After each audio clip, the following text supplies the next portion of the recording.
Women have the power to transform this world. We can end crime and violence if we all agree to do one thing: share.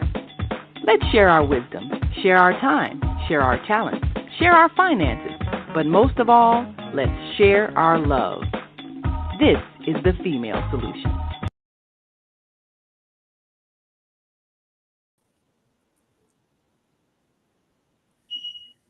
Greetings, everyone. Thank you and welcome to From Seed to System.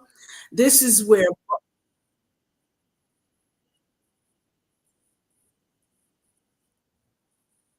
I got an echo. This is where bold conversations bloom and strategy takes root.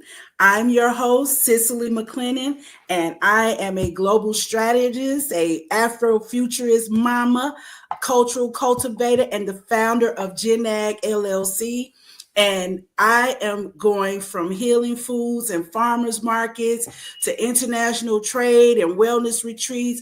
I build systems that nourish the body, empower communities, and connect continents, and really connect us to the continent. So this podcast is for visionaries. This is for the doers. This is for the builders. And this is for the bold. So let's go and let's grow something together. So today we have Dr. Na on the line. Now, just to, give her a super bold introduction. This is my people right here. Okay. As I noted when I invited everybody to join us today, we are both something else by ourselves, but together, let's go ahead and show the people.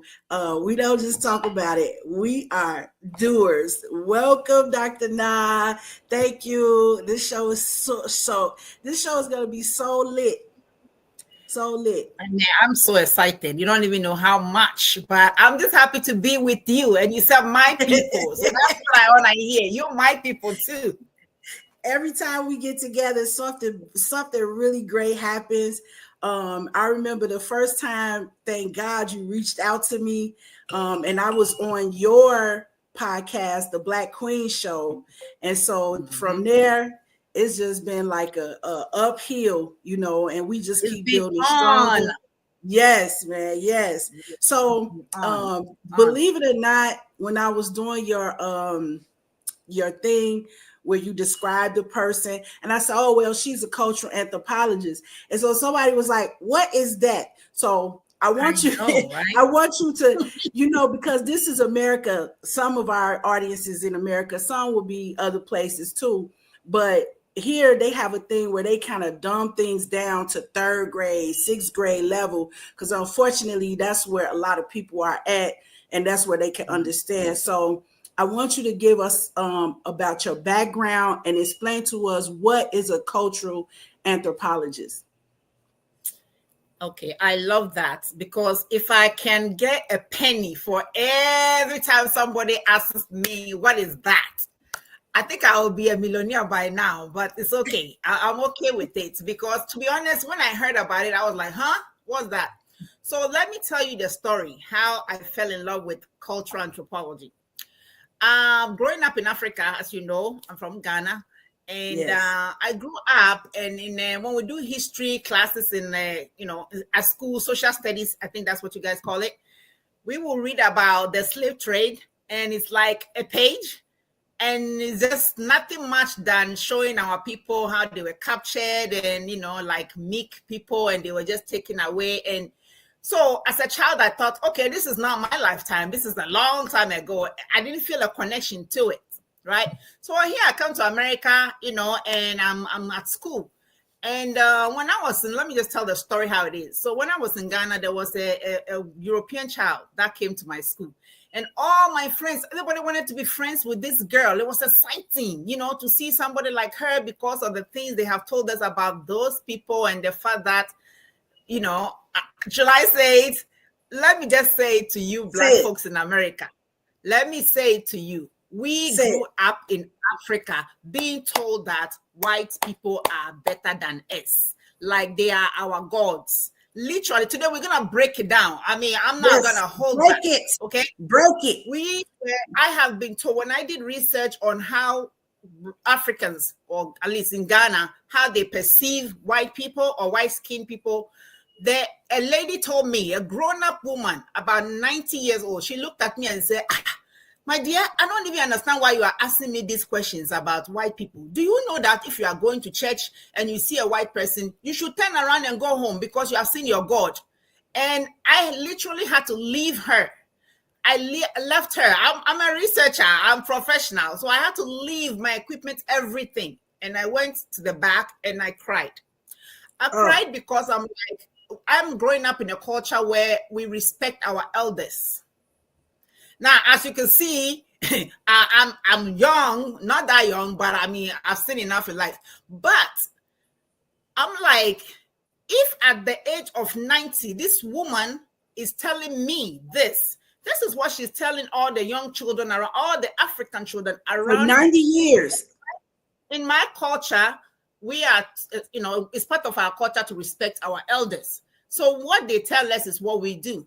To be honest, we don't question it. Okay, so I said, we have a big problem here, right? Because mind you, when you are there, you don't think about these things. You don't think about, slavery, because, when you are colonized, they don't bring you those topics, right? Me, Cicely, as you know, they just make sure that your system is all messed up so that all you can focus on is what? Food and shelter and all the basics. You're not about to talk about, big things. You're about to talk about revolution. You're not ready to talk about this kind of thing. So I'm like, we have a problem. So I did my research and I came back and I'm like, I'm in America. Like I'll go back to the story. So when I was in school, I came to America and I'm like, all these white kids are going to be so happy to be my friend and everything, just like, how my African friends wanted to be the friends with the white child. And I came here and they're like, who are you?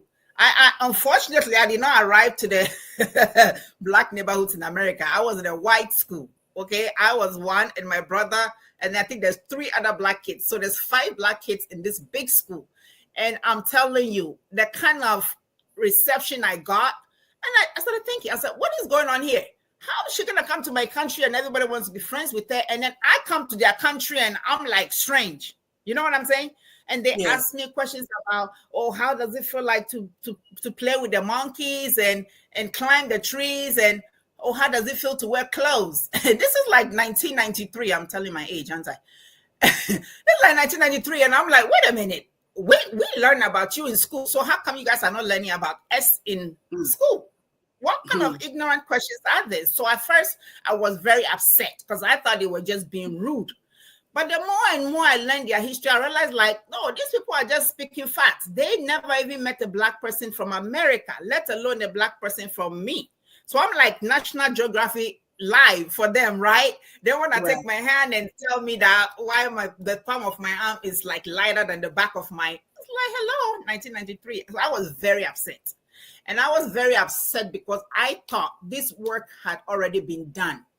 1993, I thought the work had already been done, that I, as a black person, an African, going everywhere I want to go in the world, I should not have to be answering questions like why my skin is darker than the palm of my arm.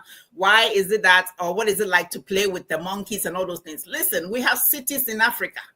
Okay, cities developed in Africa way before civilization started on the continent, so that we all get it right. I lived in a city. I never lived in the jungle. I'm from Accra. It's a big city. Okay, I've never seen a lion. Ask me about lions. I'm like, well, if I see a lion, me and you, we're both running, because the lion is not my friend. I didn't grow up playing with lions. I'm from the city. I wore clothes from childhood. So all these questions you're telling me, I've come to think about it. This is what they are watching on National Geography and all those sort of things. This is 1993. Unfortunately, this is 2025. Guess what? People are there still with these notions. And the sad thing for me is that not what they think, but what my people. Now, I'm going to say my people, you can debate it anyhow you want it. You are my people. You can reject me and say, I am not African. whatever you want to say, that's fine. Come get me. I'm ready for you. I'm going to say that because it's time. And now I'm hearing all these things. Oh, I ain't African because my hair is this and blah, blah, blah, blah. Excuse me. When they see you, they see me, whether you like it or not. Whether whether you're lighter than me, whether your hair is relaxed, whatever it is, when they see you, they know you. That's right. So, so how does that, so I'm taking it that these are the types of experiences that led you on a journey to pursue cultural anthropology on a high level, because we're talking about a high level. So you're not just talking about this stuff. You have actually done research, I'm sure all over the world, and you know exactly what you're talking about and are an expert in your field. So I'm seeing that these past experiences and these challenges that you saw led you on this path. So how does the study of cultural anthropology, how does that, inform you, and how does that shape how you address these challenges? I love you so much because you are like my soul sister. We say soul sister, but this woman, she's me. She's me born in America. That's it. And I'm her born in Africa. You know what I'm saying? The ancestors have come through us, our past life. But thank you for bringing me back, because she knows when I get going, my brain. So cultural anthropology. So when I went to college, I wanted to study human genetics because I was very excited about sickle cell and I wanted to know more about it. So I go to college, I'm doing my science, prerequisite biology, this and this. They're still asking me all these silly questions about, the monkeys and all that. I'm like, okay, let me focus. I came here to do this. So I'm there and I'm taking science classes, and I took a psychology course, and I'm like, okay, there's something here. let's keep listening, right? So I'm focusing. Then somebody talked to me about cultural anthropology, and I'm like, cultural, okay. So they have cultural anthropology, and these people are not learning about different cultures. Okay, let me take a class and go find out what it's all about. So I did. There I was. I'm sitting in a class, and they're talking about me. Talking about me. My people. And I'm like, okay, you have some right. Because the thing is that we as Africans, we are not one people. And that's Mrs. Lino. Even Ghana alone. So the anthropology, I just fell in love with it because I'm like, this is the kind of questions they're asking me. You know what I'm saying? And they need answers. So let me just say that they don't know. They're not being rude. They just don't know. So let me see what it's all about. So I started reading about it, and I'm like, okay, at that time they were reading about a lady from one of the, small tribes in Southern Africa, right? Mm-hmm. They were reading about her and her story. And I'm like, okay, I guess I need to tell them my story. But I really fell in love with cultural anthropology because I'm like, you mean I can teach people about these things and get paid? This should have been done a long time ago. And then the thing is that I have a question about that. So you looked at cultural anthropology kind of as a way to help address the problems that you encountered. So I'm going to feed this system with more information, more research about what Africa is, what is the real deal behind African cultures, because obviously these people don't have, good information. Yes, you are so right. So that's exactly what I decided to do. And so let's just get it clear, because if you ask me, are you okay? Why aren't you studying business? Why aren't you studying medicine? Why aren't you doing law? Why are you doing nursing? Excuse me. Is that all Africa, is that all we're good for? Nurses and health professionals, blah, blah, blah. What about the intellectuals? These social anthropologists and cultural anthropologists, they make decisions. They write about Africa. So that's why I went into it. So let's just get what it is. Cultural anthropology is the study of cultures.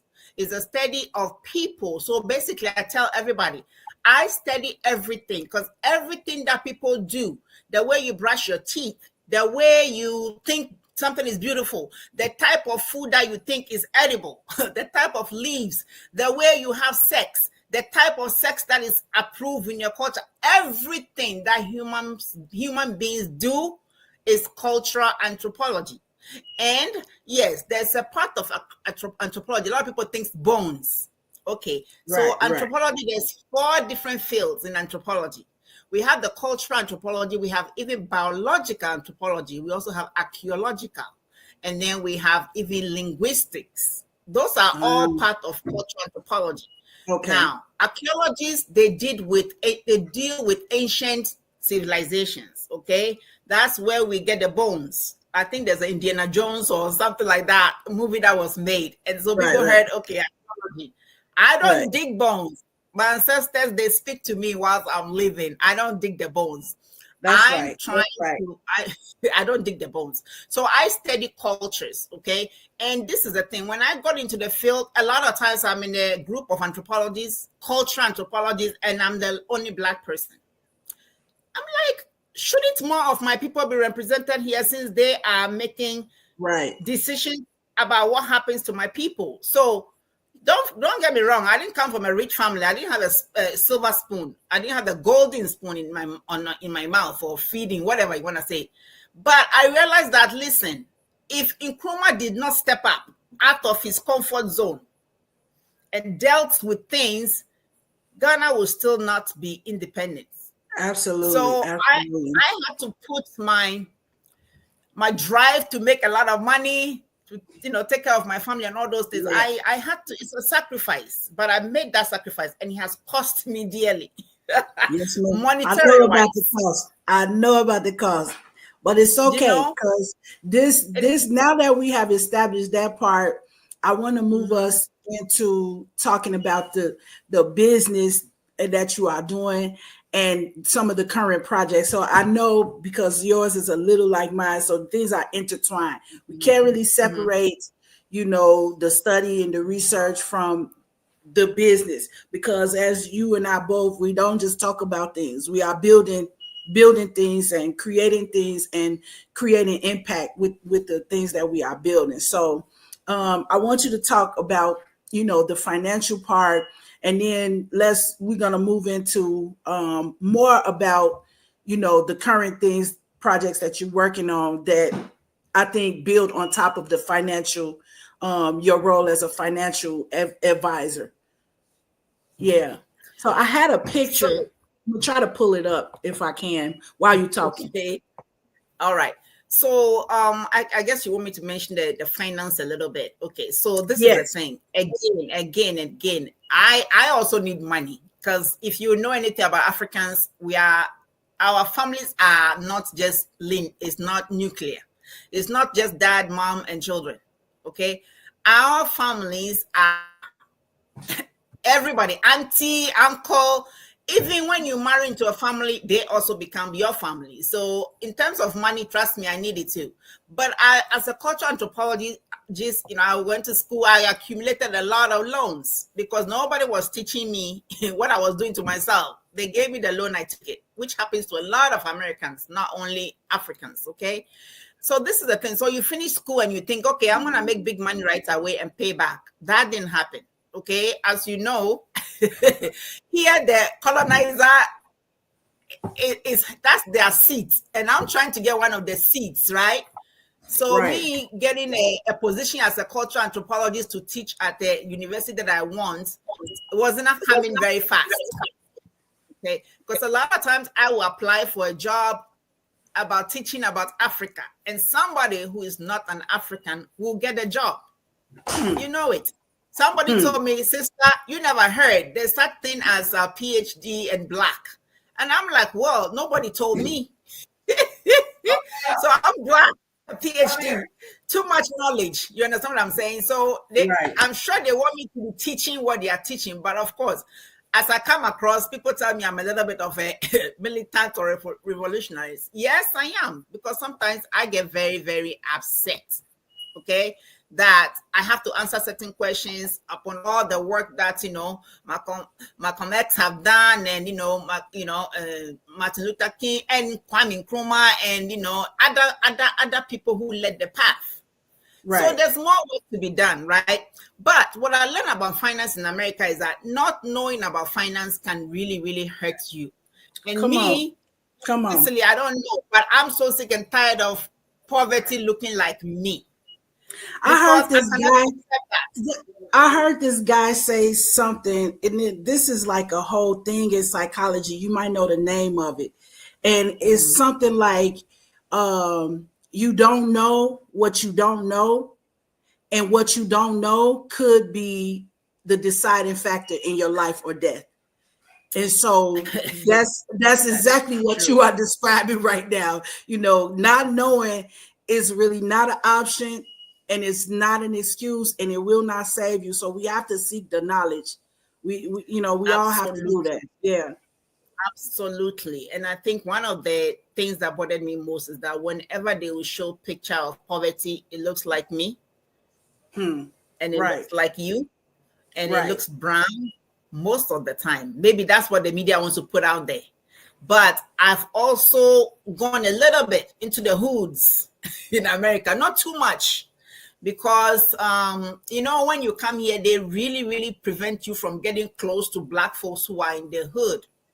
Yeah. Okay. And see, this is something a lot of people don't know about. And if you reach outside of your circle and meet people from other countries, and you are, kind of with them and friends with them while they're going through the immigration process, that's the only way you will learn that these are purposefully orchestrated.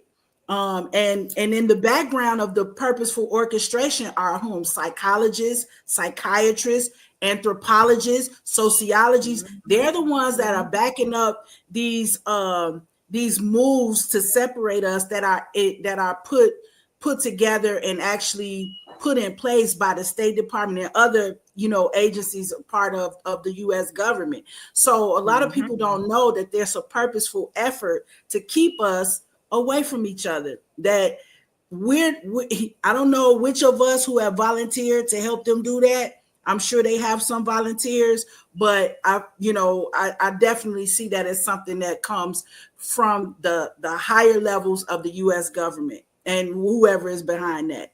So that's an important point that you are bringing up. And it's better you than me, because sometimes, I'm local, I'm from here. People don't hear my voice. They don't think that I have the experience of that. But you directly are telling us this is not hearsay. This is not what you heard. This is not what you read in a book. This is the expert. And not only is she studied it, but she has lived it. And she's telling you that things are being done in the background to keep us from connecting with each other. And I don't know about other people, but when I see somebody trying to keep me away from something that I think is good for me, I fight. I don't settle. I don't accept that, and I never will. So I'm glad you brought that up, because that's a real important point. So moving into the business aspect. Oh, my sons are screaming in the background. That's so classic. It's classic. She's the mother. It's all right. She's the mother. Okay. So anyway, the point is that's a true Black queen, right? That's a true Black queen. We always doing stuff. We always doing many things, but it's all good. It's in our nature. You're right. So, but I want us to talk, about, so you're building your business around financial literacy and that type of thing. Now, what are the systems? Now we moving from seed to systems, right? So what are the systems that we are, putting in place in order to build on top of the literacy? So it's one thing, according to G.I. Joe in the cartoons, knowing is half the battle. So the other half is us actually putting that to work. So I want us to come into, because I want to talk about my favorite project, into current developments that we are working on to bring all this information into something that we can use. So, talk about that and your Pan-African connections, how you are working things and, creating some foundational systems for us to build on. Okay, so first, let me say that I'm just happy. And I just want to say if you're Black, if you look like me, if you look like Miss Cicely, if you're in between, we don't care. We claim you as one of our own. You can reject us, you can run. But hey, when they see you, they see me. They see Miss Cicely. So the fight is on. So I want to say that if you're Black and you look like us, Listen, be excited because things are about to change. Okay, Yes, we have seen where the problem lies, and things are about to change. But it's gonna take both of us. Okay, so I'm gonna get into it. So here I'm starting with the financial literacy because I'm tired of you looking like me and being broke. You don't have to be. You don't have to die as a poor person just because we're born poor. Because yes, right ma'am. now, all the knowledge and things that have been kept from us, thank goodness to the internet, right? You just have to say Google, and Google, you can even talk to Google and it to tell you things, right? I'm not saying believe everything Google says, but at least you can hear something and then you can probe and dig more into it, okay? Yes, so ma'am. now Africans and African Americans, please, whatever the beef is, squash it. There is no beef. And I'm going to speak to that before I jump into what we really want to talk about working together, okay, Mrs. Lee? Because that's something that's good. Something that needs to be addressed. It bothers me because I know when I talk to my people who are, recently, migrated Africans, because of the things they learn about Black Americans, they come with their own preconceived notions because they watch my people here being thugs and criminals. Who do you see on TV whenever somebody's been arrested? Who do you see whenever there's something wrong? It's like maybe you've lived it so much that it's become normalized. But it's not okay. What about the decent African Americans who are out there feeding their children, doing the right thing, doing the right professionals, right? What about them? Why are we not seeing them, right? So that our children in the hood can also look and say, hey, I can also become somebody. Okay? So I want to address this. I don't have any problem with you. We have a difference because, yes, there's been 400 years of separation. That's fine. It's going to happen, right? But don't use that as an excuse to say, well, I'm not them and they're not me. Because everything that pretty much you learn about us as Africans or in Africa, trust me, you need to go find out for yourself. And then I'm going to speak to the Africans, the recently migrated Africans. Please stop this about they. Until you open your mouth and you speak with your accent, nobody knows. That's right. They see you as until I talk, you don't know that I wasn't born here, right? So everything you've been told about them, reach out. And I must say the same thing to my African Americans over here, because sometimes the approach is so hostile. It's too hostile. You don't have to live what they say about you. Okay, let's all put down the arms now. We're the same people. Trust me, the same blood. That's why when you do a DNA African American, you find out that they are connected to Nigeria, Ghana, Somalia, wherever. Okay, those of you who are saying, well, I'm not African, blah, blah, blah. I challenge you, come to the table, let's do a DNA. Let me not see any African, link from you, and then I'm going to exclude you. Fine, you can go on your way and be Indian or whatever you want to claim, right? I'm not saying that there's not some origins who were Black from here, because yes, Africans did travel, right? They sailed, we know that. That's fine. But they see you as me, and your descendants were people like me. So either way, we're the same. We're in the same boat. You have to join to fight your common enemy, right? So with that said, we are putting a lot of projects. But I'm calling on the big shots, Oprah Winfrey. You say you've been doing all kinds of work in South Africa. Fine. You got more money than that. I'm not talking about just educating them to continue to stay in the system. No, we're talking about a system, but the system needs to change, okay? How about putting your money and the big ballers, doing this, they're doing this. You're still Black, you still have some African connection. So come home, bring your money.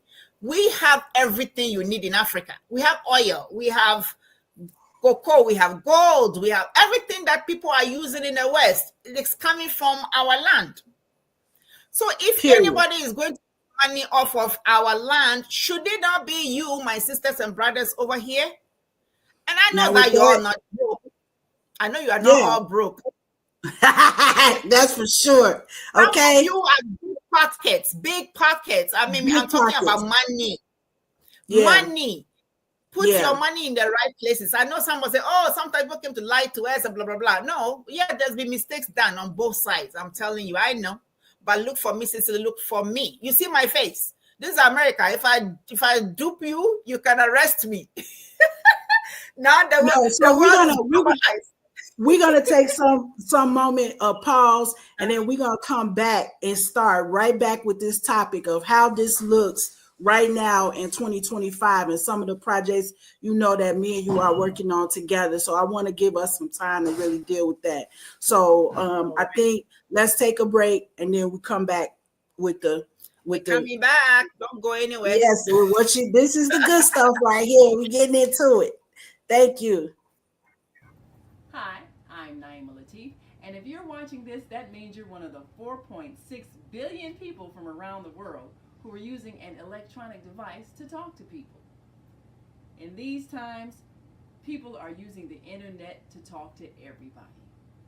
Friends, neighbors, family members, co-workers. People are on their cell phones and computers all day long. Now, if you're in business, that is great news. That means you can sell your products and services all day long and never have to leave your home. All you need is a media connection, somebody to connect you to an audience. And that's why I'm talking to you today. We produce programs, and our audience members are people who shop. They buy clothes, food, beauty supplies, cleaning supplies, home repair, transportation services, child care services. Whatever you're selling, they need to buy it. We're your media connection. Just follow this link, and tomorrow you can sit back and relax at home while your business is making you money. Is Monday morning a struggle to get out of bed, into the swing of things? Well, don't worry, you are not alone. Join us for thought-provoking, stimulating, and mindful conversations on higher learning with Zelda Speaks for your Monday morning mindfulness sessions on Blog Talk Radio, The Female Solution, Mondays, 7 until 9 a.m. Be sure and send your ideas, thoughts, comments, and suggestions. Also, if you'd like to be a guest on the show, visit ZeldaSpeaks.com and send us your info. We'd love to have you. Experience mindfulness moments with the mindfulness/stress relief coach, Zelda Speaks. And thanks for sharing the mindfulness moment tip of the day. Stay on purpose, stay empowered, and stay tuned to your next session of mindfulness on Higher Learning with Zelda Speaks. Make it a mindful day. And thanks for listening.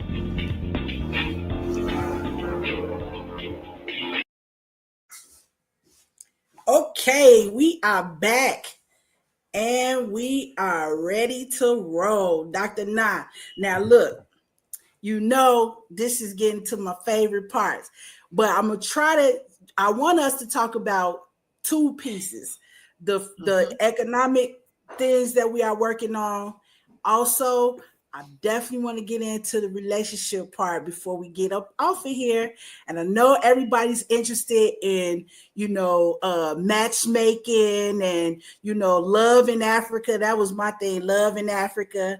And these what I call intra-African relationships. So I want us to talk about why that's an important part of the building, the structures that we're talking about, and why we both have been examples of and working on building these healthy and beautiful intra-African relationships. So, but first, let's talk about the business. I want you to talk about how you linked up with the Gomorrah traditional area in Cape Coast with Nana and this delegation.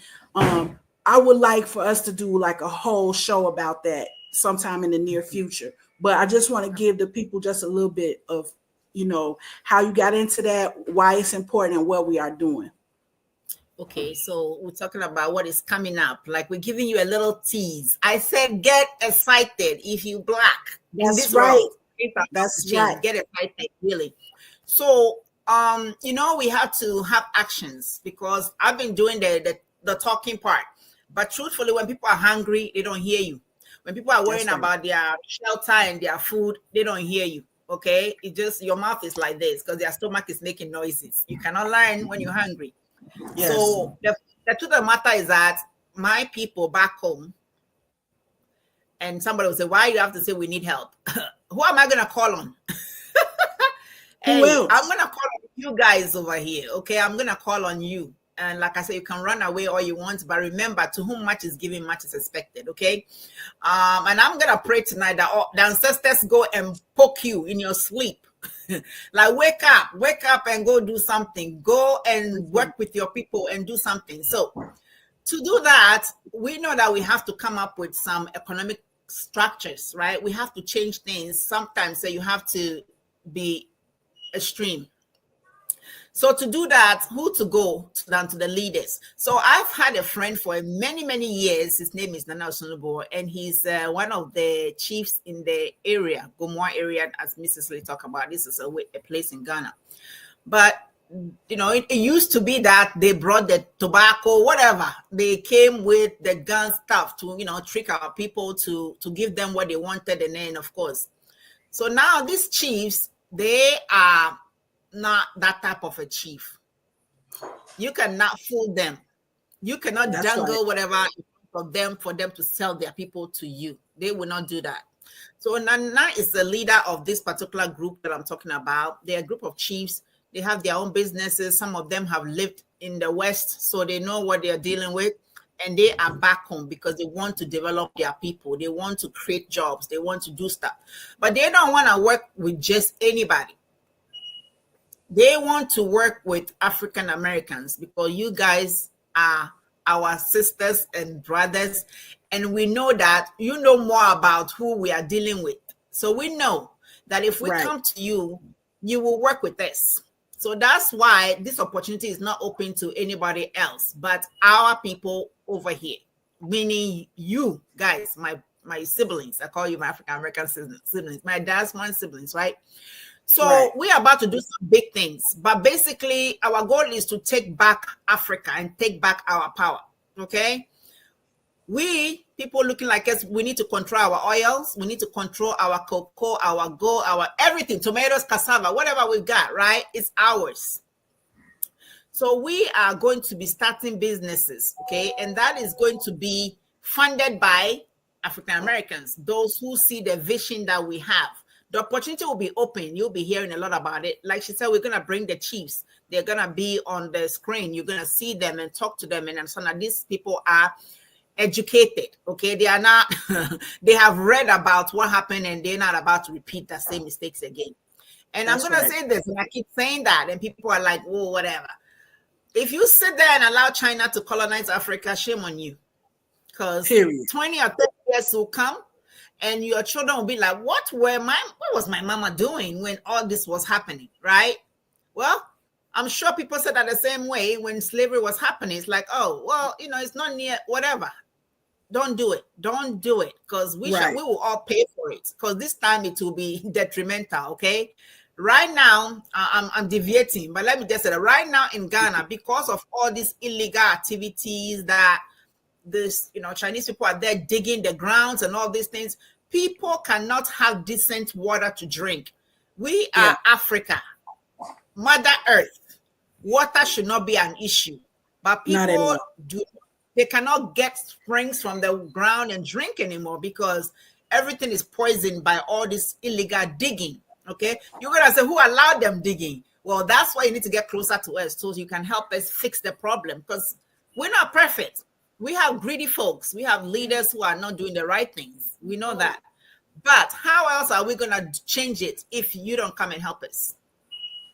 So a lot of people say, why you have to call on them for help? I'm calling you for help and step up on us. Oprah, I'm talking to you. All the big basketball players, you have all these billions of money or whatever. Listen, 100,000 can change a whole village. Why can't you own the systems producing cocoa? Why can't you own the system that is controlling digging the gold, you know, and the oil? Why can't you do that? But you have money. So this is what we're getting into right now. Basically building the fundamental relationships and the structures and all of what we need in order to enact just what you are talking about. Now, the money will come from a variety of sources, and we welcome you to contact us so we can talk more about that, where you want to fit in. A lot of people contact us about they want to invest in Africa.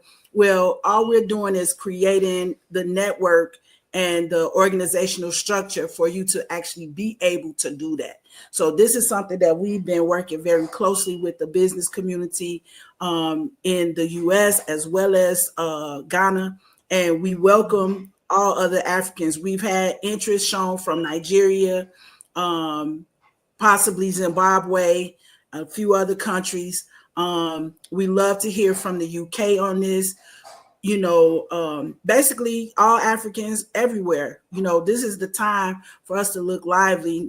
They say that you don't sharpen your sword on a battlefield, but that doesn't take into the account the fact that we've been on the battlefield for a couple of thousand years.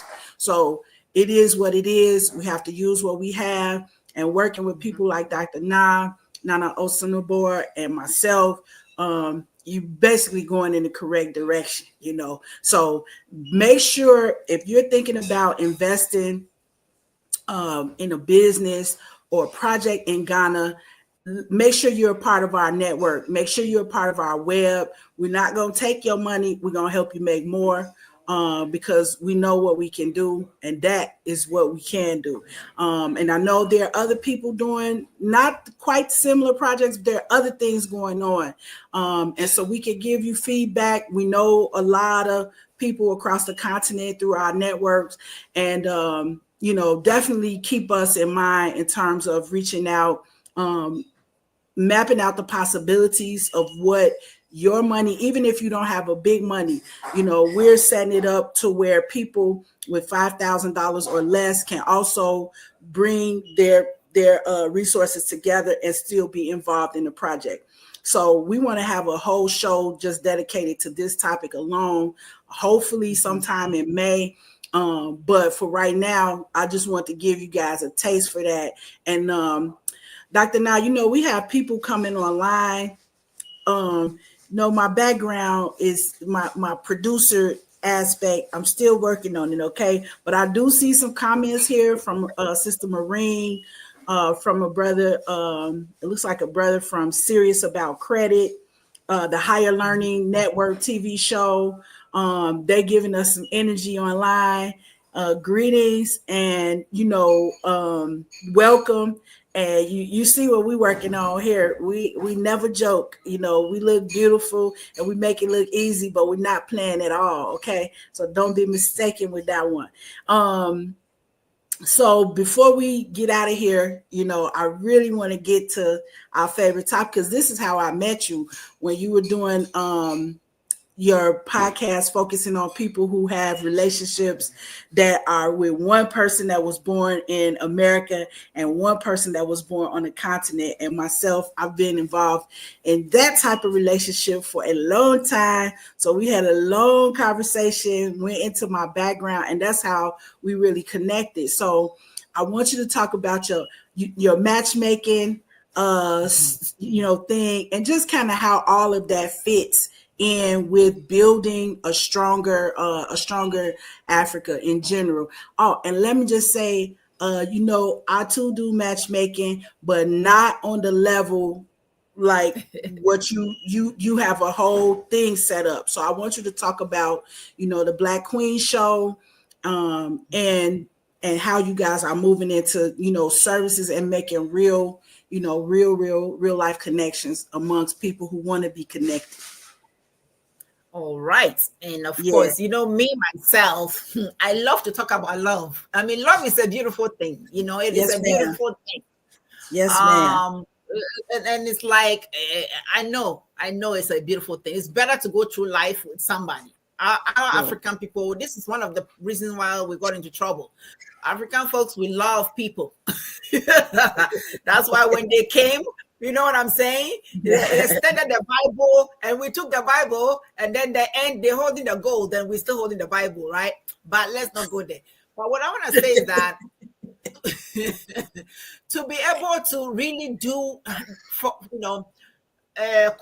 complete the mission that I and Cicely and all the chiefs that are connected with our network, to be able to do that work, we really need to come to understanding. We have to come to the table. Okay. And what better way to do that than through love? Okay. So the Black Queen show talked about, I did talk to, a series of people who are in that type of a relationship to see how it's working. And then, in addition to that, I was doing some researches and, me, myself, from my cultural background, trying to figure out how this intermarriages can work. Yes. Because there are horror stories out there, Oh, yes. The truth of the matter is that the way the Black woman is in America right now, if you take them and to an African man, that's disastrous. It's not gonna work. Okay, because over the 400 years, so many things has happened to our sisters over here. I'm telling you, some of these sisters, I just have to talk them down because they're angry. They have the right to be angry. You know what I'm saying? But sometimes you be so angry, you are chasing away the good thing that's coming to you. Okay. Yes, and yes. So what we're coming up right now is it's gonna be intermarrying, but it's not just any type of intermarrying dating format. It's strictly for Pan-Africans, because you have to be able to engage on a whole different level. You cannot be a sister here who just try to hold the man down, like hold the chain to their neck. Where are you going? Whether the African man was a warrior, so you cannot hold them down like that. And you know what happens when you do that? When you hold an animal down and you release, they just go. So that's not how to deal with the African man. I'm not saying that the African man is not naughty. They are not perfect. They got their issues. Same with the African woman too. We all have stuff that we have to go through. Yes. But we want to make relationships work, because when you have a child with somebody born in Africa, you're home. You cannot stand by anymore and watch another person come and abuse us, because now what? You are what? Vested in Africa. So that's the goal. We want to encourage a lot of intermarriage, but on the platform that I'm going to have, it's called Diaspora Meets Africa. I'm getting excited already because a lot of people have shown interest, but we are actually going to be working with people who are back in Africa. They're not looking for love for green card. Relax. Because the platform, if anybody is, we're going to do some background check and things like that and do some quizzes, investigate them to make sure that you have the right mindset. We're not looking for the people going to be on the platform. The Africans on the platform are not going to be looking for green card. Some of them or most of them are going to be okay with where they are in Africa. Do you know that there are people in Africa who don't want to come to America? You all never know that, right? Right. There are people in Africa, they're like, no, I'm okay. I'm good here. I don't want to go. Because yes. they know what's happening here is just glorified slavery. That's all it is. Yes, that's life in America. I just came back from Ghana about a month ago, and I'm like in this confusion because it's like, what am I? I'm in dead space right now. Okay. Yeah, so it's not easy. It's not easy. There is no life here. People just go to work and come home with dark, robots, right? But that's exactly why. That's why it's important for us to make this connection, because whatever it is, because we got to get something from America, whatever that is, if we don't really plug it into the continent, it doesn't work as well for us. It doesn't grow for us. It doesn't create stability for us. If I didn't have, Ghana and Africa to me as my foundation and my back, I would be miserable and depressed like so many of the people, here are. They say the average person that's 50 in America is taking 12 pills. 12 pills, the average. The average person here is suffering with all manner of metabolic disorder, including depression, high blood pressure, all kinds of, disease, and it's uncomfortable. But when I feel my people and my family, under me, they are. I'm standing on the strong foundation of the continent. Not only does it help my blood pressure, but it just helps me to stay more grounded, which gives me what I need to move forward with whatever it is I have to do here. Because I go back and forth, but I prefer to be in Ghana, as everybody knows. But sometimes you have to come here. And even with that, if you build the relationships, you can still find a way to make it, work and be successful at what it is that you want to do. So we just want to encourage people, right? And I know there's a lot of horror stories. That's why I liked your show, because you were highlighting relationships that are beautiful, people who are content in their relationships, people who have found joy in their relationships. And I'm just glad to be, in that number. So, yeah. Well, it's I really admire you for that. I admire you for that. Because though you are a strong woman by all sense, you've also managed to have a relationship with a man who was born in Africa. You have made it work many years. Yes. So that's a testament that it can work. But I think one misconception is that being a strong Black woman means that you have to be against the Black man. No. The Black men that I knew, the African men that I grew up with, they were doing right. And I'm not going to say the brothers here are not, because there's a history. You see, you always have to go back. And when I say people think I'm excusing, I'm not excusing. In America, there's something called psychic wound. I don't know if you guys have read much about it, but I truly believe that people who are descendants of slaves, they've been traumatized so much that they come back with more trauma that they need to solve. I'm a culture that believes in reincarnation. Okay. If you come to this world and it's horrible, think about it. I mean, you have a child and they dragged and taken away from you. A woman will go crazy in these days. But this, slaves had to endure this. So imagine this kind of pain. Man, you die, you come back with it. So we have to do healing. But, we have to do healing. There's so much healing that needs to be done from everybody. If you're an angry Black woman, you need to ask yourself, why am I so angry? Come talk to me. Come talk to me simply, right? We're trying to do a lot. There's so much that's going to be happening. So on the platform, there's going to be a language portion where you can get to reclaim your language. We're going to teach you. There's also going to be learning skills about how do you talk to an African man? How do you talk to an African woman? How do they talk to American, so that you can come to understanding? Because there's going to be challenges with words, trust me, because they're going to look at about 72 different languages. So, we're going to have that portion. And then, of course, it's going to be a continuous thing, checking in with couples, making sure that, we will not be referee, right? We'll be referee on the side. So if you start coming across some conversation, like, I ain't got you, no, what is he talking about? Come to us, so we'll be with you along the line. And we're going to make sure that your trip back to Africa is going to be safe. Please don't get scammed. There's bad people everywhere. There are bad people in Africa, bad people in America, Europe, everywhere. Don't get scammed. Try to make sure you're connecting to the right source. There's a lot of people who are offering all kinds of things in Africa. Don't do that. I know Miss Cicely. She knows where I come from. I've seen her in my country. So we know what we are talking about. There has to be a trust for this to work. So first, you got to trust us. Let's build. If you're looking for a good African woman, a good African man, and my sisters and my brothers, we have to tweak a little bit. Because, we Africans, we don't do too well with the anger and all that, so you have to come with us, but let's come, join my show, come, let's talk more. My information is with Cicely. You can connect and you can get on the platform for a fee, but the people you're going to meet in there, they've been investigated from back home. We know they are who they say they are, and what they are doing, we know they are doing that. So, and they're not in a rush for a green card. As a matter of fact, the platform, if they talk about green card, they're going to be flagged and they're going to be dropped from the program. Okay. So you can be confident that somebody is loving you for you and not for a green card. Okay. So that's what this platform is going to be offering you. You're going to hear more about this on my Black Queen show. A lot in the works are coming, right? So now we have two, okay, at least 3 or maybe 4 shows just coming from this conversation, because we have to dig into this relationship piece. I know myself, I have a lot to offer in that regard.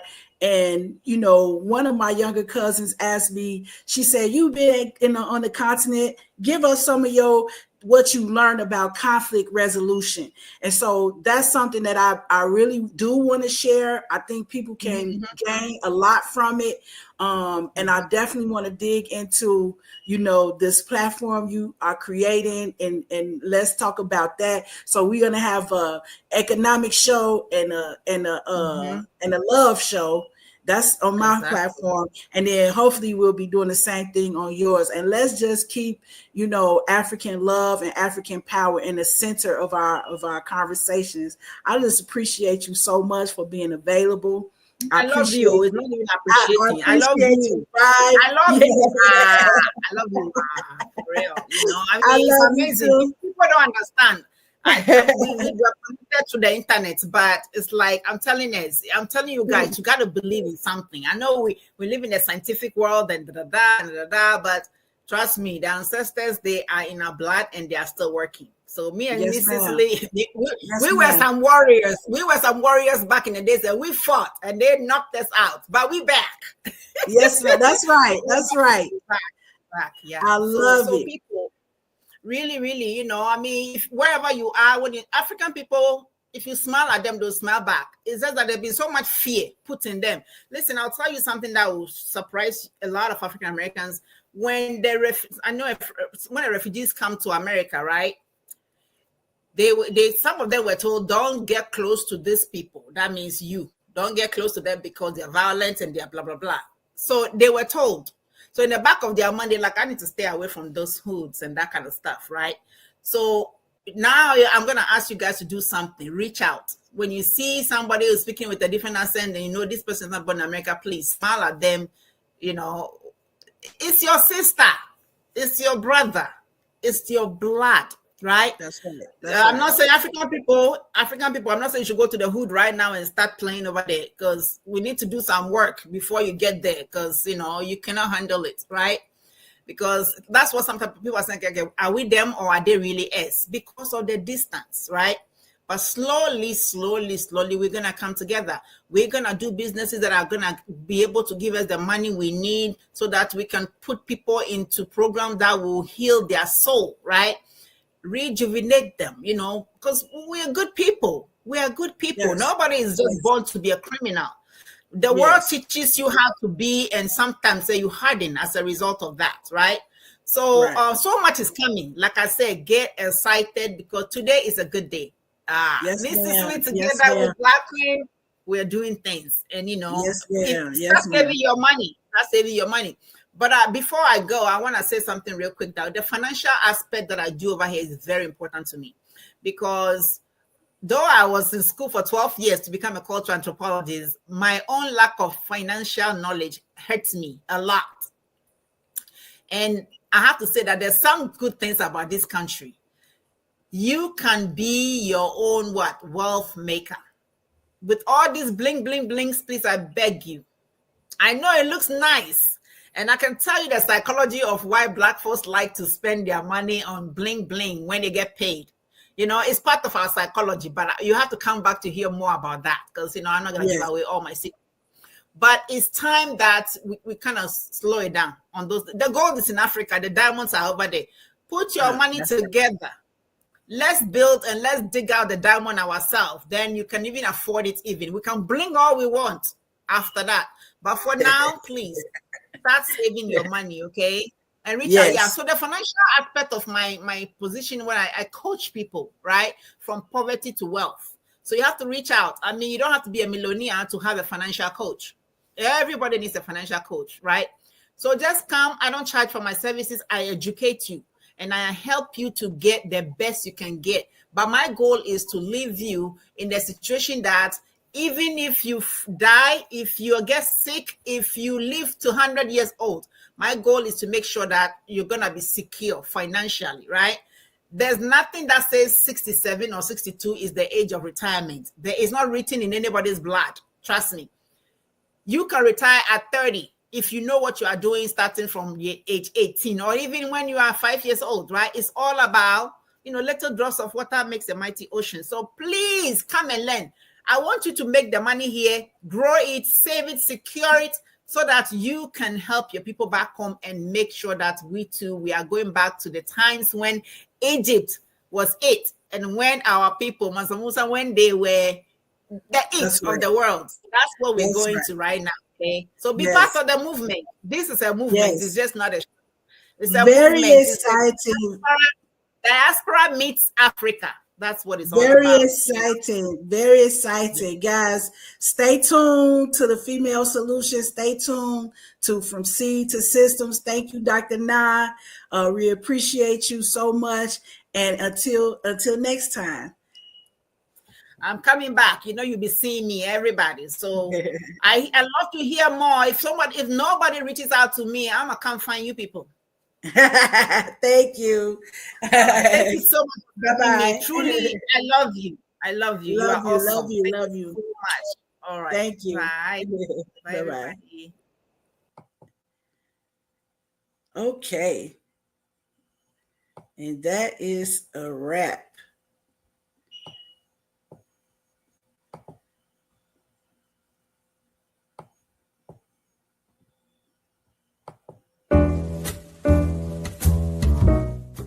We've come to the end of our show today. If you missed any broadcasts, go to our website for the audio and video archives at www.thefemalesolution.com.